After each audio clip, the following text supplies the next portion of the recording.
22 जनवरी को हम सबके प्यारे श्री प्रभु राम जी का विराजमान है और इसी कारण सत्ता और विपक्ष में बहुत ज़ोर से हल्ला बोल चल रहा है। तो इसके लिए हम आज अयोध्या केस के बारे में हम डिटेल जानने की कोशिश करेंगे। टाइम लाइन के अनुसार क्या क्या घटनाएं हुई वह हम जानने की कोशिश करेंगे इस आज के वीडियो में। 1528 शिलालेख के अनुसार बाबरी मस्जिद का निर्माण सम्राट बाबर के आदेश पर किया गया था।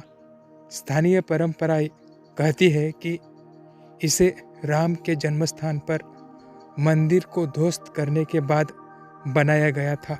1611 अंग्रेज व्यापारी विलियम फिंच ने राम के महल और घरों में तीर्थयात्रियों द्वारा देखे जाने का रिकॉर्ड बनाया।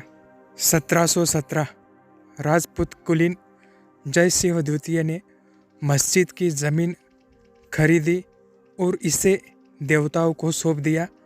मस्जिद के बाहर हिंदू राम की मूर्तियों की पूजा करते थे। 1768 पुजारी जोसेफ टेफेने थैलर ने मस्जिद देखी और स्थानीय परंपरा के अनुसार इसे औरंगजेब ने बनवाया था, जबकि कुछ ने कहा कि बाबर ने इसे बनाया था। 1853 इस स्थल पर पहली दर्ज सांप्रदायिक झड़पें इसी वर्ष में हुई। 1857 ब्रिटिश प्रशासन ने हिंदुओं और मुसलमानों के लिए पूजा के अलग अलग क्षेत्रों को चिन्हित करते हुए साइट के चारों ओर एक बाड़ लगा दी। लगभग 90 वर्षों तक यह इसी प्रकार खड़ा रहा। 1949 मस्जिद के अंदर मूर्तियों रखी गई। विवादों के दोनों पक्षों ने सिविल मुकदमे दायर किए। सरकार ने मामला अदालत में होने की बात कहकर गेट पर ताला लगा दिया और क्षेत्र को विवादित घोषित कर दिया। क्षेत्र के प्लॉट नंबर 583 के स्वामित्व के लिए सिविल मुकदमे दायर किए गए थे। 1961 बाबरी मस्जिद पर बलपूर्वक कब्जा करने और उसमें मूर्तियां रखने के खिलाफ भारतीय अदालतों में मुकदमा दायर किया गया। 1984 उस स्थान पर मंदिर बनाने का आंदोलन, जिसके बारे में हिंदुओं का दावा था कि वह भगवान राम का जन्मस्थान है, ने गति पकड़ी जब हिंदू समूहों ने राम जन्मभूमि स्थल पर मंदिर के निर्माण का नेतृत्व करने के लिए एक समिति गठन की गया।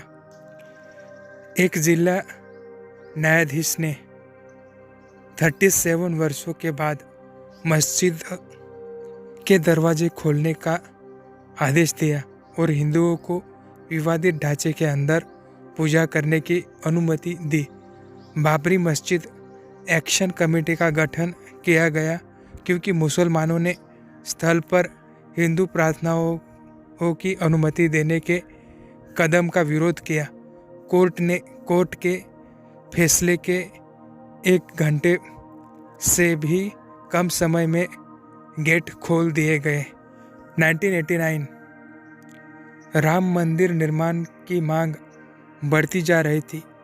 फरवरी में विहिप ने घोषणा की क्षेत्र के पास मंदिर निर्माण के लिए एक शिला का पत्थर स्थापित किया जाएगा। नवंबर में विश्व हिंदू परिषद ने गृह मंत्री बूटा सिंह और तत्कालीन मुख्यमंत्री ND तिवारी की उपस्थिति में विवादित ढांचे के निकट भूमि पर एक मंदिर की नींव रखी। बिहार के भागलपुर जैसे देश में छिटपुट झड़पें भी हुई। 1990 वीपी सिंह भाजपा के समर्थन से भारत के प्रधानमंत्री बने, जिसने चुनाव में 58 सीटें जीती थी, जो कि उसकी पिछली 2 सीटों से भारी सुधार था। तत्कालीन भाजपा अध्यक्ष लाल कृष्ण आडवाणी ने उस स्थान पर राम मंदिर बनाने के कदम के लिए समर्थन जुटाने के लिए एक देशव्यापी रथ यात्रा निकाली। 23 अक्टूबर को यात्रा के दौरान उन्हें बिहार में गिरफ्तार कर लिया गया, जिसके बाद बीजेपी ने सरकार से अपना समर्थन वापस ले लिया। कांग्रेस के समर्थन से चंद्रशेखर भारत के प्रधानमंत्री बने। 30 अक्टूबर को उत्तर प्रदेश के तत्कालीन मुख्यमंत्री मुलायम सिंह यादव के आदेश पर पुलिस ने कई लोगों को गोली मार दी थी, जब रथ यात्रा के प्रतिभागियों के रूप में अयोध्या में एकत्र हुए थे। उनके शवों को सरयू नदी में फेंक दिया गया। 1991 में चुनाव के बाद कांग्रेस केंद्र में सत्ता में आई, जबकि भाजपा केंद्र में प्रमुख विपक्षी दल बन गई और मध्य प्रदेश, राजस्थान, हिमाचल प्रदेश और उत्तर प्रदेश जैसे कई राज्यों में सत्ता आई।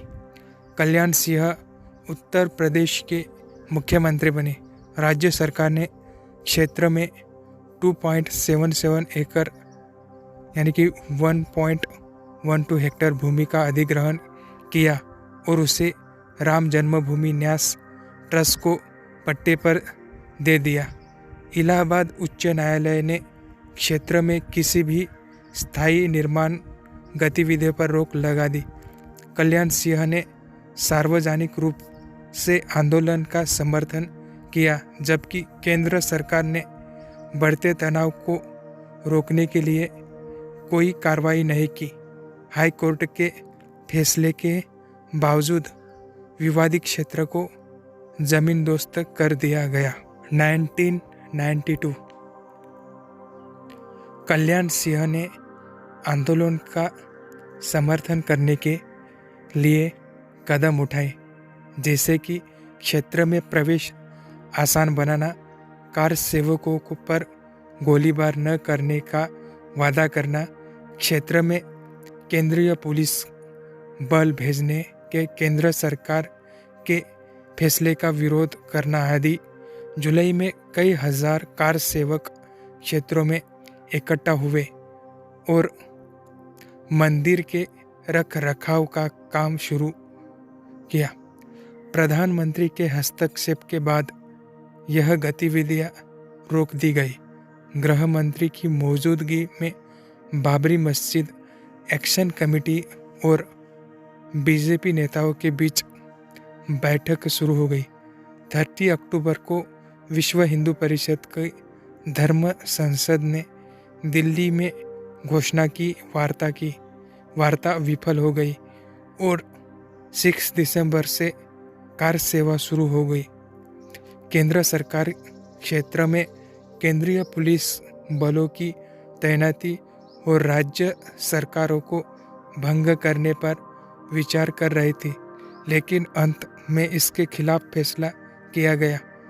मामले की सुनवाई सुप्रीम कोर्ट में हो रही थी, जिसमें कहा गया कि इलाके में कानून व्यवस्था सुनिश्चित करने की जिम्मेदारी राज्य सरकार की है। सरकार कैबिनेट कमेटी की बैठक और राष्ट्रीय एकता परिषद में इस विषय पर चर्चा कर रही थी। बीजेपी ने परिषद का बहिष्कार किया। इलाहाबाद हाईकोर्ट 1989 में रखी गई नींव की संरचना की वैधता के मामले पर सुनवाई कर रहा था। 1992 6 दिसंबर लगभग 20 लाख कार सेवकों की भीड़ ने बाबरी मस्जिद को ध्वस्त कर दिया था। इसके बाद पूरे भारतीय उपमहाद्वीप में सांप्रदायिक दंगे हुए। 1992 16 दिसंबर उद्ध्वस्त के 10 दिन बाद पीवी नरसिम्हा राव की अध्यक्षता वाली केंद्र सरकार की कांग्रेस सरकार ने न्यायमूर्ति लेब्राहन के नेतृत्व में एक जांच आयोग का गठन किया। 1993 गठन के 3 महीने बाद लेब्राहन आयोग ने इस बात की जांच शुरू की कि बाबरी मस्जिद का विध्वंस किसने और किसके कारण किया। 2001 मस्जिद विश्वस्त की बरसी पर तनाव बढ़ गया क्योंकि विहिप ने उस स्थान पर मंदिर बनाने के अपने संकल्प की पुष्टि की। 2002 27 फरवरी गुजरात के गोधरा में अयोध्या से हिंदू स्वयंसेवकों को ले जाने रही एक ट्रेन पर हुए हमले में कम से कम 58 लोग मारे गए। इसके बाद राज्य में दंगे हुए और इनमें अनौपचारिक तौर पर 2000 से ज़्यादा लोग मारे जाने की खबर है। 2003 सितंबर एक अदालत ने फैसला सुनाया कि कुछ प्रमुख भाजपा नेताओं सहित 7 हिंदू नेताओं पर बाबरी मस्जिद के विनाश के लिए उकसाने के लिए मुकदमा चलाया जाना चाहिए। 2004 नवंबर उत्तर प्रदेश की एक अदालत ने फैसला सुनाया कि मस्जिद के विनाश में उनकी भूमिका के लिए लाल कृष्ण आडवाणी को बरी करने वाले पहले के आदेश की समीक्षा की जानी चाहिए। 2007 सुप्रीम कोर्ट ने अयोध्या विवाद पर पुनर्विचार याचिका स्वीकार करने से इनकार कर दिया था। 2009 लेब्राहन आयोग, जिसे 1992 में बाबरी मस्जिद के विध्वंस के 10 दिन बाद गठित किया गया था, ने अपनी जांच शुरू करने के लगभग 17 साल बाद 30 जून को अपनी रिपोर्ट सौंपी। इसकी सामग्री सार्वजनिक नहीं की गई। 2010 30 सितंबर इलाहाबाद उच्च न्यायालय ने 30 सितंबर 2010 को अयोध्या विवाद से संबंधित 4 स्वामित्व मुकदमों में पर अपना फैसला सुनाया। अयोध्या भूमि को 3 भागों में विभाजित किया जाएगा। 1/3 भाग हिंदू महासभा द्वारा प्रतिनिधि किए गए रामलला को जाता है। 1/3 भाग उत्तर प्रदेश सुन्नी सेंट्रल वक्फ बोर्ड को और 1/3 भाग निर्मोही अखाड़ा को। 2010 दिसंबर अखिल भारतीय हिंदू महासभा और उत्तर प्रदेश सुन्नी सेंट्रल वक्फ बोर्ड ने इलाहाबाद उच्च न्यायालय के फैसलों की चुनौती देते हुए भारत के सर्वोच्च न्यायालय का रुख किया। 2011 9 मई भारत के सर्वोच्च न्यायालय ने विवादित स्थलों को 3 भागों में विभाजित करने के उच्च न्यायालय के आदेश पर रोक लगा दी और कहा कि यथास्थिति बनी रहेगी। 2019 6 अगस्त सुप्रीम कोर्ट के चीफ जस्टिस रंजन गोगोई की अध्यक्षता वाली 5 जजों को संविधान पीठ ने मामले पर अंतिम सुनवाई शुरू की। 2019 16 अक्टूबर सुप्रीम कोर्ट में अंतिम सुनवाई खत्म। पीठ ने अंतिम फैसला सुरक्षित रख लिया। पीठ ने विवादित पक्ष को राहत की रूपरेखा या उन मुद्दों को सीमित करने पर लिखित नोट दाखिल करने के लिए 3 दिन का समय दिया, जिन पर अदालत को निर्णय देना आवश्यक है। 2019 9 नवंबर अंतिम फैसला सुनाया गया। सुप्रीम कोर्ट ने राम मंदिर बनाने के लिए जमीन एक ट्रस्ट को सौंपने का आदेश दिया। इसने सरकार को मस्जिद बनाने के उद्देश्य से उत्तर प्रदेश सुन्नी सेंट्रल वक्फ बोर्ड को अयोध्या शहर के सीमा के अंदर 5 एकड़ जमीन देने का भी आदेश दिया। 2019 12 दिसंबर फैसले पर पुनर्विचार की मांग वाली सभी याचिकाएं सुप्रीम कोर्ट ने खारिज कर दी। 2020 5 फरवरी भारत सरकार ने वहां राम मंदिर बनाने के लिए ट्रस्ट बनाने की घोषणा कर दी। इसने ध्वस्त बाबरी मस्जिद के स्थान पर मस्जिद बनाने के लिए धनीपुर अयोध्या में एक वैकल्पिक स्थल भी आवंटित किया। तो इस तरह 5 साल से ऊपर इस चली लड़ाई का अंत हो गया और अब हमारे प्यारे श्री राम प्रभु अब आने वाले 22 जनवरी को अपने मंदिर में विराजमान होंगे। तो इसके लिए सब भक्तजनों को प्यार, और जिस तरह राम राज्य में सब सुखी रहते थे, इस तरह अब भारत में भी सुख शांति आए, इसकी हम कामना